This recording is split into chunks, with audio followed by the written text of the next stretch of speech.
Bom, bem-vindo a essa videoaula, né? Vamos fazer hoje, introduzir hoje com R a ideia de teste de hipótese e o cálculo do p-valor, né? Lembrando que a gente já vai usar muitos conceitos que a gente aqui vai utilizar agora, né? A gente já viu, tá certo? Com relação às distribuições de probabilidades. Então, antes de mais nada, é bom lembrar que a gente vai fazer aqui para teste para média, para proporção e para a teste de média, proporção e variância. São os três testes que a gente vai fazer nessa videoaula, né? Então, primeiro o teste para média. Vamos colocar aqui teste para média. Teste para média. Teste para a média. Para a média. Bom, os testes para médias, conforme a gente pode ver nessa tabelinha, né? Essa tabela, ela pode ser. Todas elas basicamente são normal, exceto quando a amostra é pequena, que a gente vai usar, e a variância populacional é desconhecida, que aí a gente usa a t-student. Né? Então aqui estão as fórmulas, né, que a gente vai usar quando a variância é conhecida, populacional, quando a variância é desconhecida, e quando é desconhecida a variância e a população, o tamanho da amostra é pequeno. Certo? Então, nesses três casos, a gente vai trabalhar. Eu vou dar alguns exemplos, tá? Porque o que importa aqui para a gente, basicamente, é esse cálculo da fórmula, né? E como é que eu vou dizer? Se ele é unicaudal ou bicaudal, certo? Que a gente, né, vê esses elementos. Então, o primeiro exemplo que eu vou mostrar é esse aqui, que está lá na nossa aula de bioestatística, né? Na parte teórica. Uma amostra de 36 elementos forneceu um x-barra, que é o x amostral de 42,3 e a variância de 5,2. Testar no nível de significância de 0,05 a hipótese de que a média mi é maior do que 40. Então aqui eu estou falando, se média é maior do que 40, eu estou falando de um teste unicaudal, certo? Unicaudal, à direita, né? Então, vamos começar colocando aqui os valores que a gente vai precisar calcular, certo? Então, x barra é dado, que é 42,3, né? A média que eu estou querendo testar, que é a média populacional, chamada aqui de MU, é 40, né? O sigma, né, que foi dado veja aí, o sigma que foi dado no problema é de 5,2, que é o amostral, né? Ops, perdão, 5,2. O que mais? O N, que é igual a 36, né? São os elementos que a gente vai precisar, tá certo? Então vamos, de acordo com essa fórmula que vocês estão vendo aí, vamos fazer o Zcalc. Zcalc vai ser igual a x bar, que é a nossa variável x bar, menos mu. Né? Isso aqui dividido por sigma, chamar SGM, dividido pela raiz quadrada, que é RT, do tamanho amostral N. Né? Então vamos calcular essas coisas aqui. Então Z calculado deu o valor de 2,65. Certo? Agora vamos estabelecer o Z tabelado. Eu sei que o meu alfa é 0,05, isso aí foi dado na questão. Ele é unicaudal, então a gente vai usar o alfa, né? Então eu vou chamar de z.alfa vai ser igual a... Qual a distribuição que a gente calcula o z alfa? Lembra? Então é o Q-norm, né? Mas é o Q-norm o Q-norm ele calcula do infinito até o alfa. Como eu só quero O alfa, ele é à direita, né? Ele vem do menos infinito até o alfa. Como eu quero só do alfa para frente, então é 1 menos alfa. Certo? Então Z alfa, né? Ops, é porque o alfa, né? O Z alfa. Então o Z alfa, Z.alfa, ele é 1,64. Você pode observar isso na tabela, tá? Na tabela você, na tabela Z normal, você pode ver isso. Pronto. Então o que é que eu concluo? Se o meu Zcalc ele é 2,65 e o meu Z alfa é 1,64, logo eu rejeito a hipótese nula, certo? Para calcular o p-valor, o p-valor vai ser igual a 1 menos aquela área do Z calculado. Lembra? Como ele é unicaudal, né? Então eu só vou usar P norm de Z calculado. Aqui que entra o Z calculado.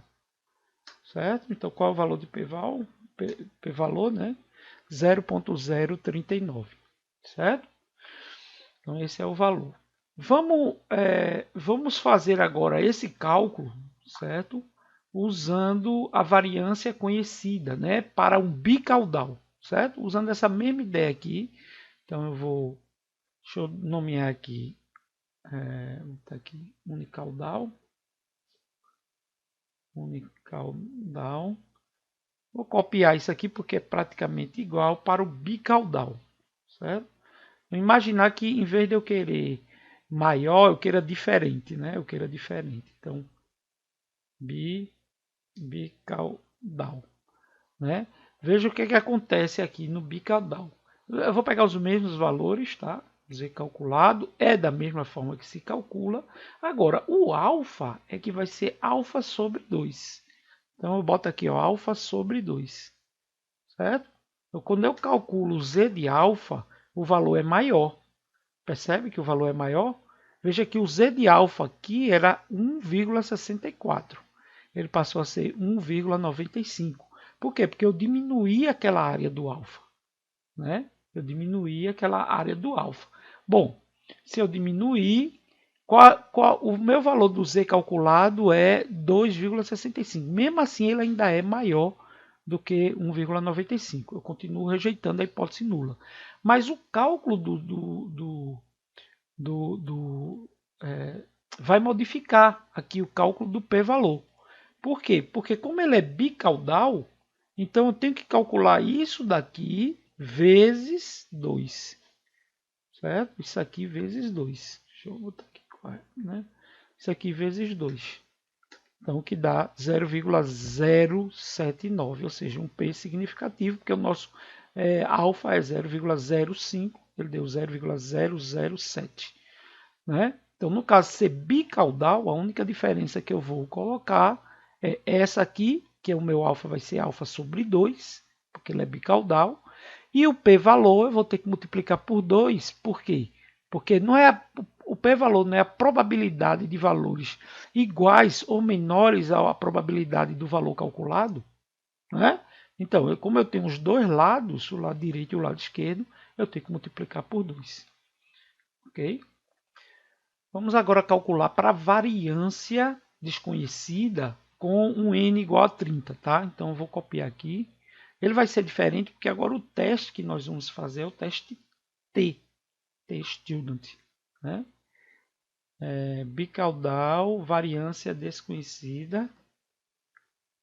Desconhecida com n menor ou igual a 30. Tá? Vou botar menor ou igual, que eu vou usar 30 aqui para a gente trabalhar com 30. Ou melhor, então deixa eu alterar aqui. A mesma coisa, certo? O teste vai ser o mesmo teste, o mesmo sigma. Então, aqui eu vou usar n igual a 30. O meu t calculado, ele é o meu, vou chamar de t calculado, x bar menos mu, né? Raiz quadrada, o cálculo é o mesmo, né? Para o t calculado, certo? A mesma coisa aqui, não modifica nada, né? Aqui, qual é o valor do t calculado? É o mesmo, é o valor de 2,42, porque eu modifiquei aqui o n, né? Então ele modificou ali o valor. E o alfa, o meu alfa é 0,05. Então vamos calcular o t de alfa, que agora eu vou usar a função QT, t de t-student, tá? O Q da distribuição, né? 1 menos alfa sobre 2, só que agora entra também no nosso cálculo um outro valor, que é o valor do graus de liberdade, que aqui é chamado de DFN, certo? DFN, que é n-1, é o grau de liberdade. Então, qual o valor de T alfa? 2,04. Então, aqui também ter calculado, né? Foi 2,42 e o meu T alfa foi 2,042, perdão, 2,42, né? Não, 2,042 o T alfa, né? Então, feito isso, a gente tem o valor aí do T alfa que eu nesse caso aqui a gente aceita, não, rejeita H0, né? Que o T calculado é maior do que o T alfa, certo? E o P valor, eu vou usar aqui, eu vou usar aqui P de T, o P de T do T calculado, né? Ele vai pedir também o DF, né? Que é o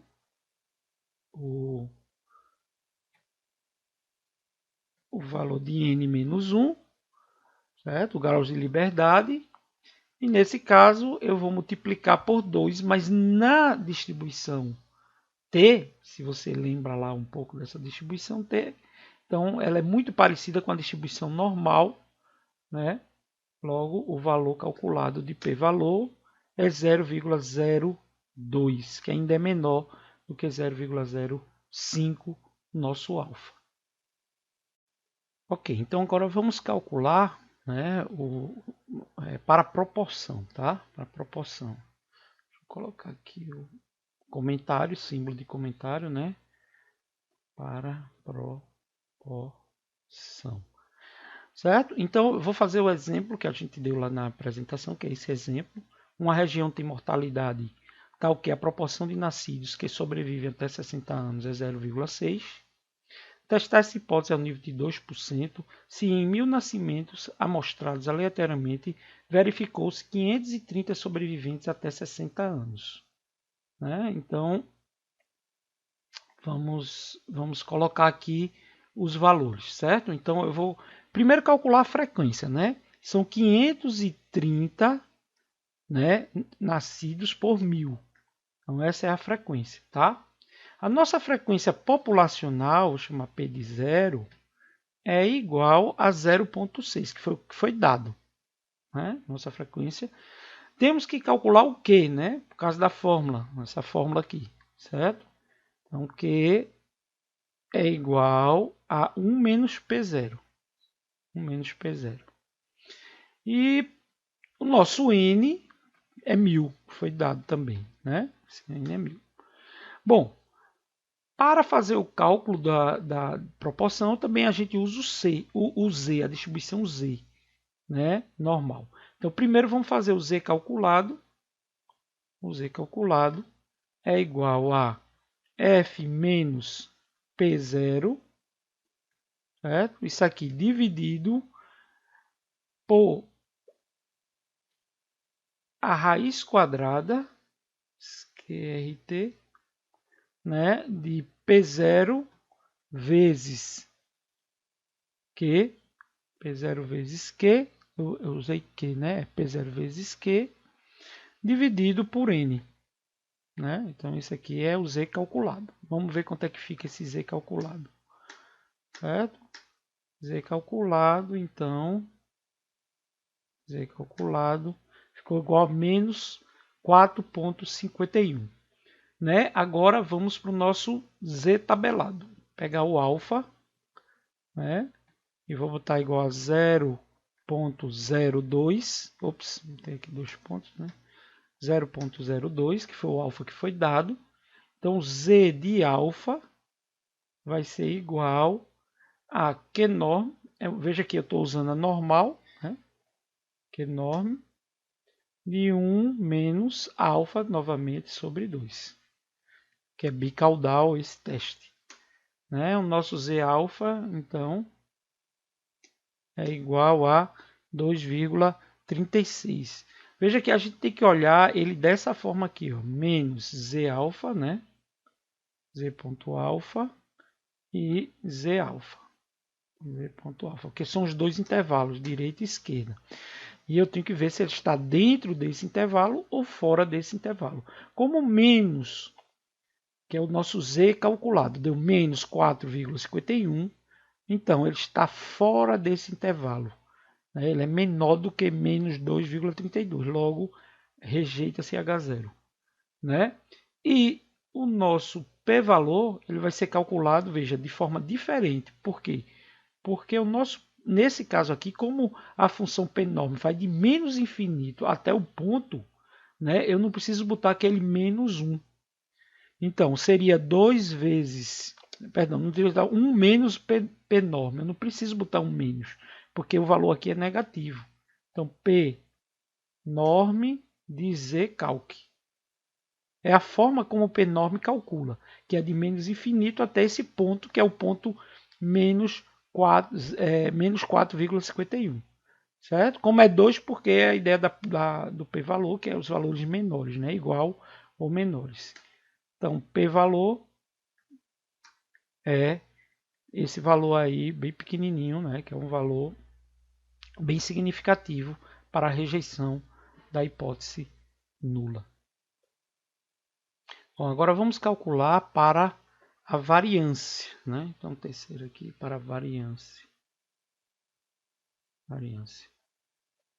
Eu vou fazer o exemplo da aula, né? Esse exemplo, que é para calcular a variância, né? Testar a hipótese da variância de uma população, se a hipótese que é a variância da população é 25. Então a gente tira uma amostra com 25 elementos, n igual a 25, e obtém uma variância dessa amostra de 18,3.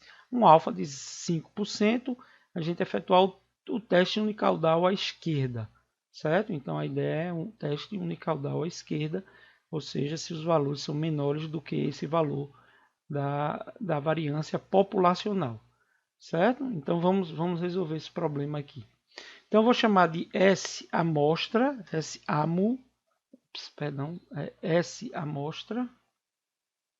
amostra igual a o valor dado, né, da variância amostral, que foi de 18,3. 18,3.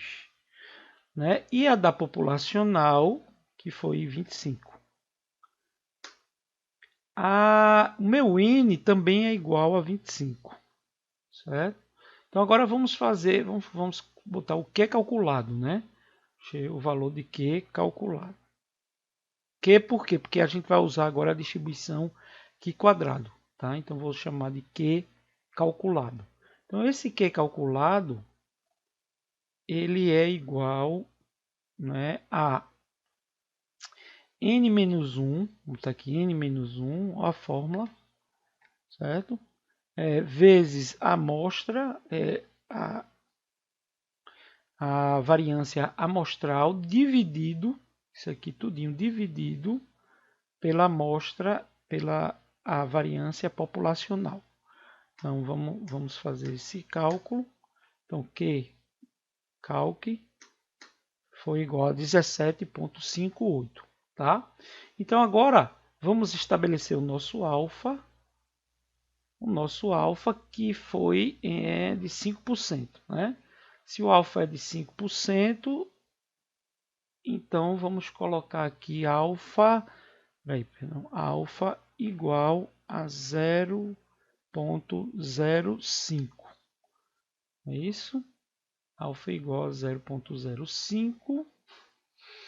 E vamos calcular agora na tabela, né, o valor do Q de alfa. Então, Q de alfa, vou chamar Q.alfa,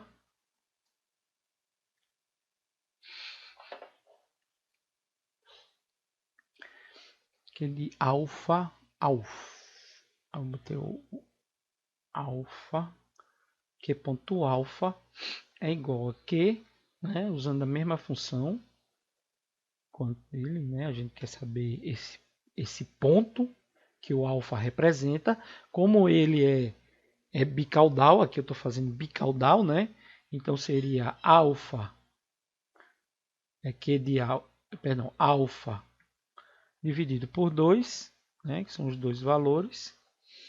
Então, quero o bicaudal.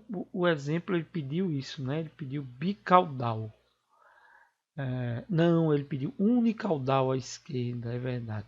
Se ele é unicaudal à esquerda, então vamos tirar esse 2 aqui. Unicaudal à esquerda, né? E os graus de liberdade, df é igual a n-1. Agora aqui tem um porém, tá? Que entra nessa distribuição, que é essa área aqui. Se eu não botar essa função lower.tail igual a f, ele vai calcular a área do menos infinito. Mas eu só quero a área após esse alfa, né? Esse valor aqui, certo? Então, por isso eu tenho que botar lower.tail igual a false, certo? Então, qual é o nosso valor do Q alfa? É igual a 40. Então, como 17 é menor, 17,568 é menor do que 40, então eu aceito a hipótese nula, né?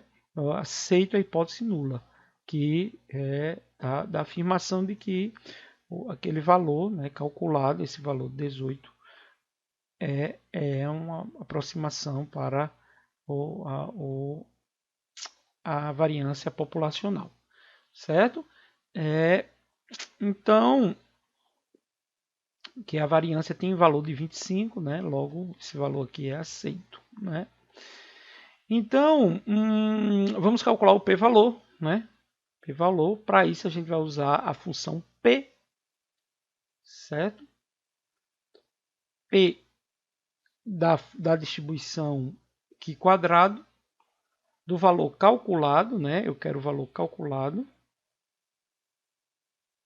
com n-1 graus de liberdade, e o nosso lower tail igual a false.